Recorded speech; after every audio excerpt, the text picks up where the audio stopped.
midi et c'est l'heure de parler de gastronomie avec Margot Grossman. Margot, on s'envole tout de suite en Amazonie avec vous, avec un arbre au pouvoir culinaire et pas que, extraordinaire, c'est à vous. Faites-nous découvrir l'urucum.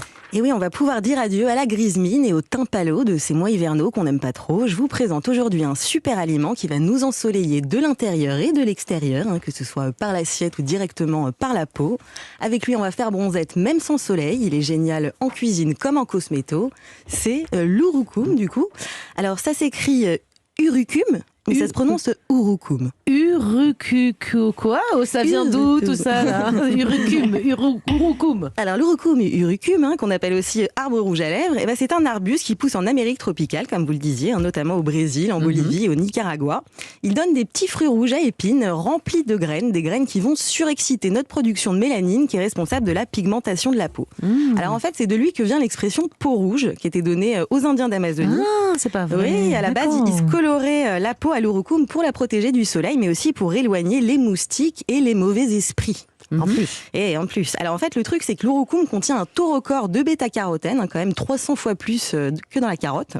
Du coup, il va nous donner une mine divine, notamment en agissant comme un véritable autobronzant naturel. Vous devriez en prendre un peu, je crois. J'ai pensé en prendre.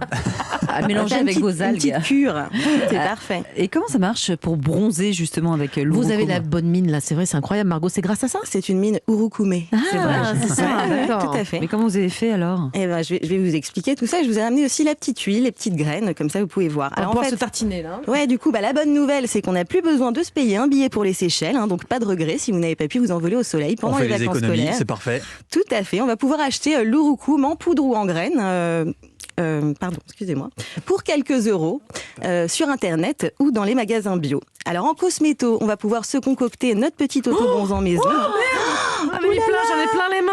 C'est pas possible. Je suis orange. Faut faire attention. C'est bien, vous allez être bronzé comme ça, c'est parfait. Ok, désolée. Alors justement, vous allez pouvoir vous faire votre petit auto-bronzant maison. Alors je pense que j'en ai mis trop parce que j'ai les mains entièrement oranges là pour l'instant. Voilà, c'est comme le curcuma, c'est parfait, c'est génial. Comme vos cheveux, Mélanie. Ouais, c'est ça, je suis raccord là. Moi, je vais le fermer. Tenez Julia, si c'est Alors qu'est-ce qu'on fait de cette poudre? Alors du coup, en cosméto, on va pouvoir se concocter notre auto-bronzant maison en faisant infuser une cuillère à café de poudre ou de graines d'urucum, 5 grammes environ, dans 100 millilitres d'huile de jojoba, d'abricot, de chanvre ou de coco. D'accord, et ça fait un autobronzant, ça. Exactement. En fait, on peut utiliser cette huile au quotidien. On m'appelle main rouge. Regardez, ça c'est mon huile infusée. Donc on peut l'utiliser au quotidien sur le corps comme sur le visage. Ça va nous teinter la peau de manière progressive et naturelle, mais on verra tout de même à s'arrêter avant de virer comme Trump, même si orange is the new black. Alors l'urucum, ça peut aussi servir de maquillage. En fait, on peut utiliser sa poudre en terracotta. Ça va nous donner les petites pommettes joliment dorées de Jessica Alba. Ah, génial. Et si vous avez la chance d'être parti faire la crêpe au soleil, l'urucum est excellent en cure pour préparer, intensifier et prolonger le bronzage, tout en protégeant des mauvais rayons UV, mais c'est un indice 4 seulement, donc attention à pas cramer.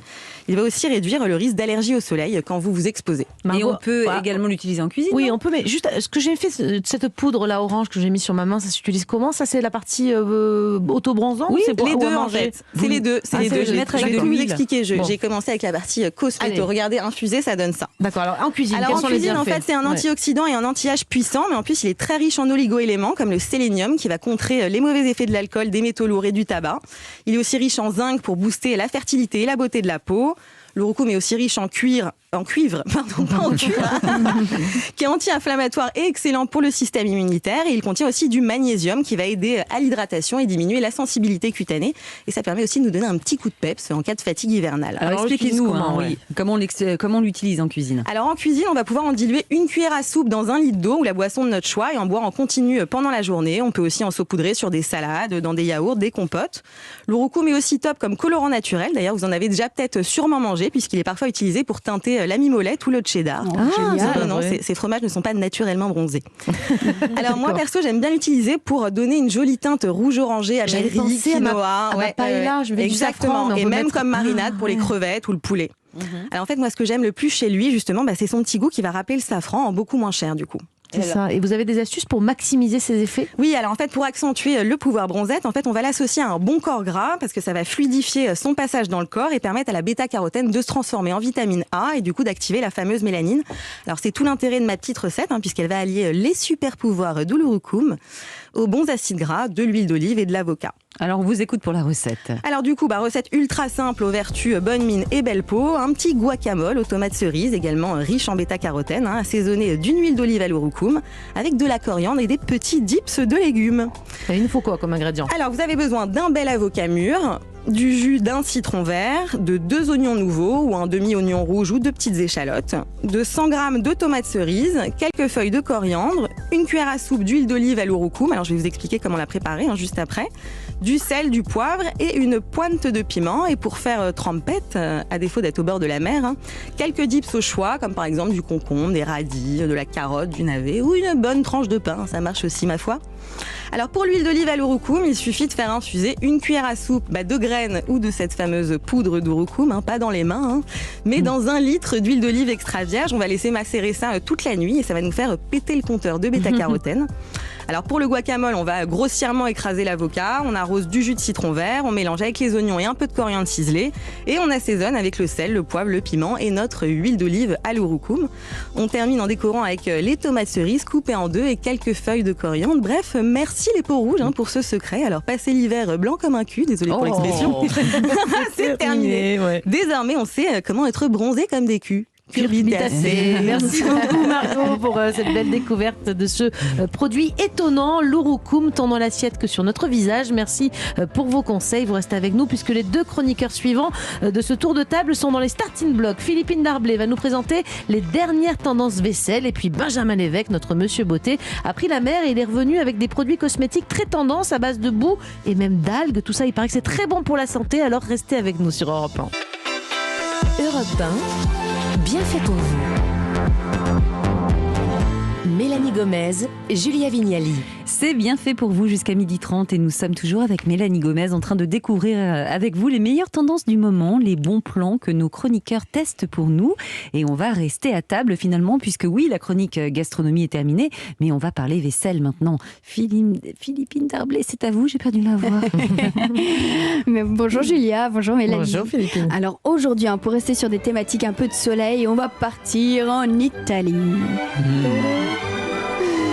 Alors c'est vrai que la culture de la Dolce Vita est quand même depuis pas mal de temps un peu partout. Je ne sais pas si vous vous rappelez cet été, il y avait des jeunes filles avec des motifs un peu traditionnels.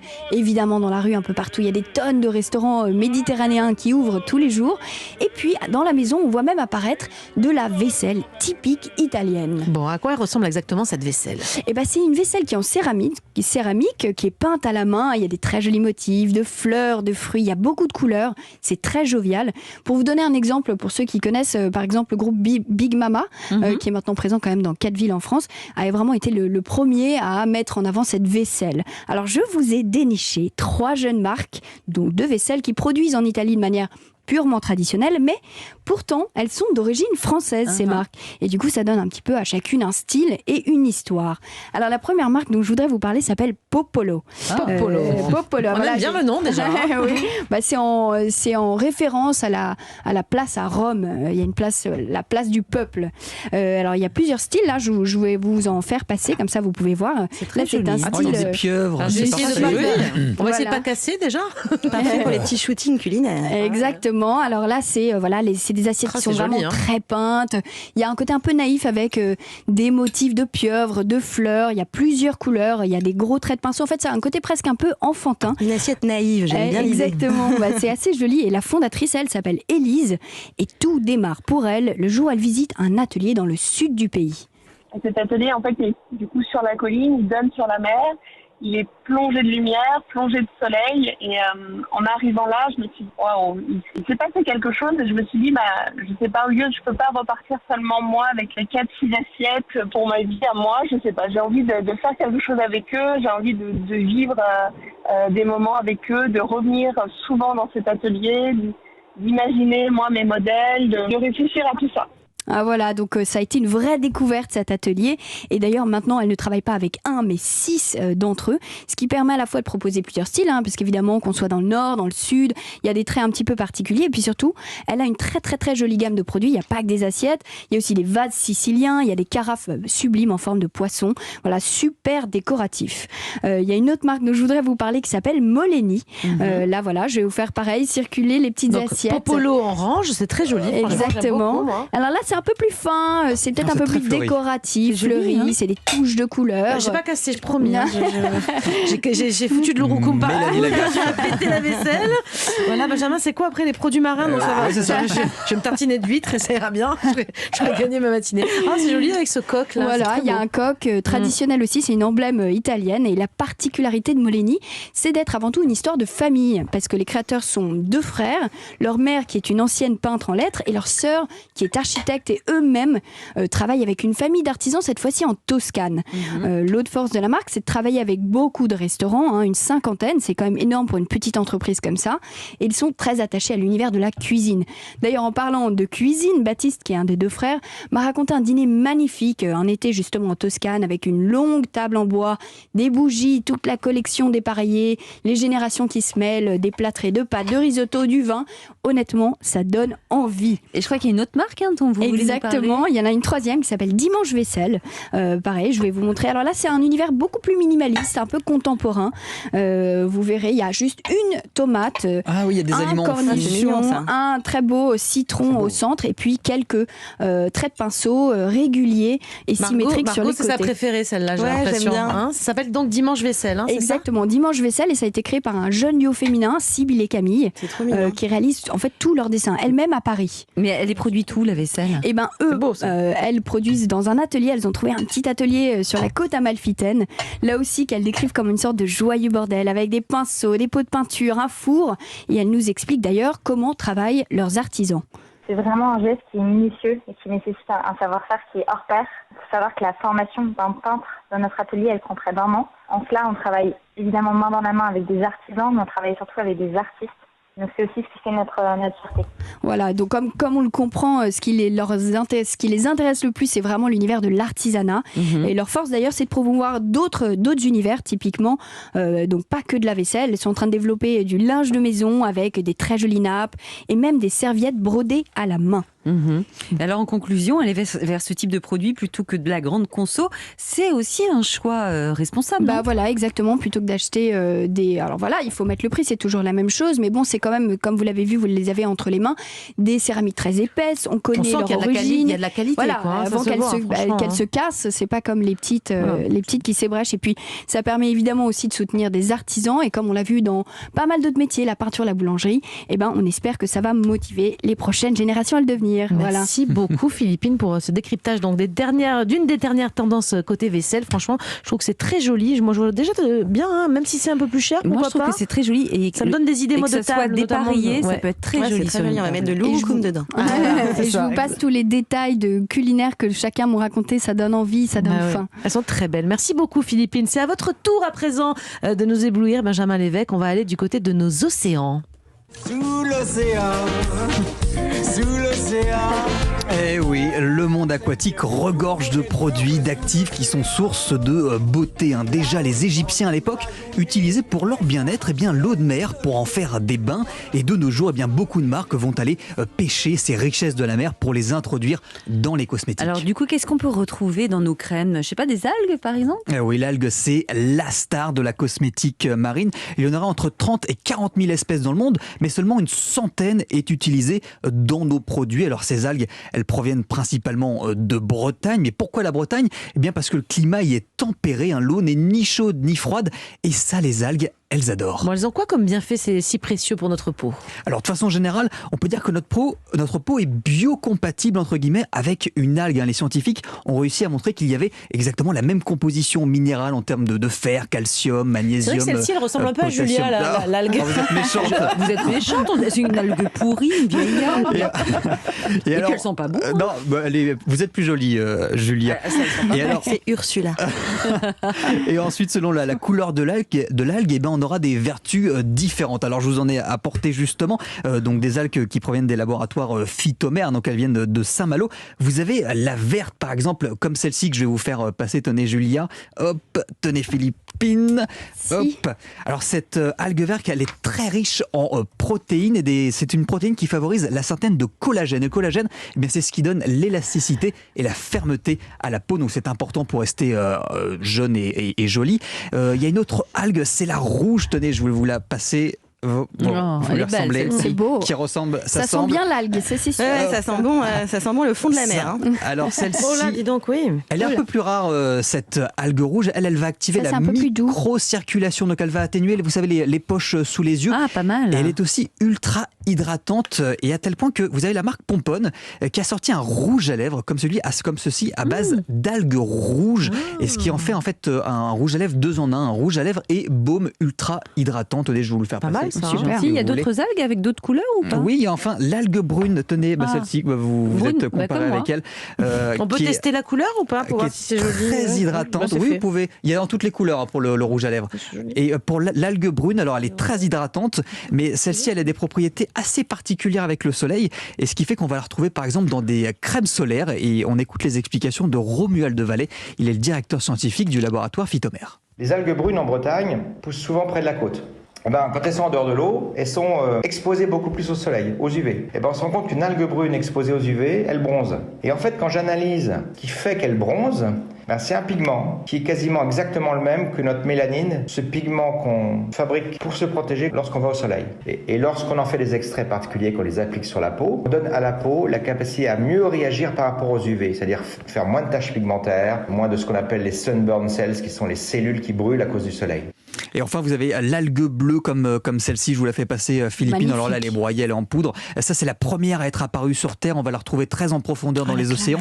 Et en fait, elle est capable de produire des antioxydants en forte quantité. Donc, c'est parfait pour le vieillissement de la peau. Bon, Julia, elle adore se tartiner le corps de boue. Ah ouais, elle me le j'adore. dit, elle m'appelle souvent. Je Tous me dis, les matins. tartiner de boue, Mélanie. Est-ce qu'elle fait bien? Eh bien, elle a bien raison. Et vous devriez faire pareil, Mélanie, Oui. puisque c'est idéal pour les peaux grasses. Je vous en ai apporté. Donc, c'est de la boue de Guérande. Tenez, je vous la fais passer. Hop, vous pouvez les ouvrir.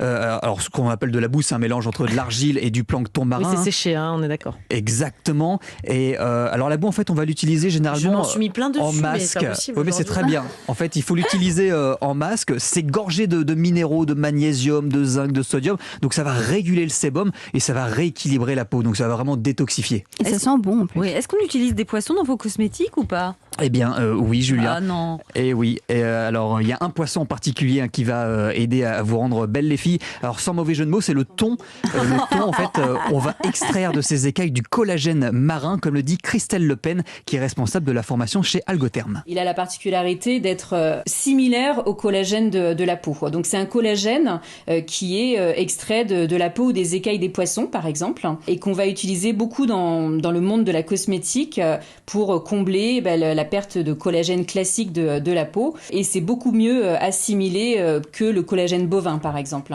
Et alors, est-ce que vous aimez le caviar, les filles ? Évidemment. Pas mal. Eh bien, ça tombe bien, je vous ai apporté un sérum comme ceci, c'est pour le visage. Et donc, c'est à base de caviar. Et le caviar, c'est très bon pour notre peau, comme l'explique Véronique Legal, qui est directrice des Thermes marins de Saint-Malo. Ça lutte efficacement contre les radicolibes. Les radicolibes, c'est ce qui induit la perte de fermeté de votre peau, l'apparition des rides.